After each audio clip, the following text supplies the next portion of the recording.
After Shaniwarwara, let's move to our next destination. And our next destination is Pataleshwar Cave Temple. প্রায় 1300 বছরের পুরনো এই শিব মন্দির পুনের বুকে অবস্থিত প্রথম পাথর কেটে বানানো মন্দির।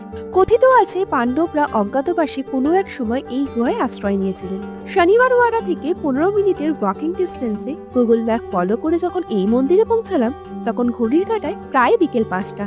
সূর্য অস্ত যায় সিঁড়ি দিয়ে নিচে নেমে এই পাথরে ঘেরা গুহা খুঁজে পেলাম, যার মধ্যে অধিষ্ঠান করছেন স্বয়ং মহাদেব। কোনো গাড়ির আওয়াজ বা কোনো অহেতুক শব্দ নেই এখানে। গুহার ভেতরে প্রবেশ করলে ভেতরটা প্রায় অন্ধকারাচ্ছন্ন। বাইরে থেকে যতটা আলো আসছে তা মহাদেব অব্দি পৌঁছাতেই পারছে না। মহাদেবের দরজার বাইরে একটি প্রদীপ জ্বলছে, যার আলোয় যতটুকু শিবলিঙ্গ দেখা যায় আর কি। বেরিয়েই গুহার ঠিক বিপরীতেই নন্দী মহারাজ অধিষ্ঠান করছেন এখানে। শান্ত মনে নিশ্চিন্তে মহাদেবের পূজা অর্চনা করার জন্য আমার মনে হয় এই পুনে শহরের বুকে এর থেকে ভালো স্থান আর হয় না। এখন তবে আসি, দেখা হচ্ছে নেক্সট ভিডিওতে।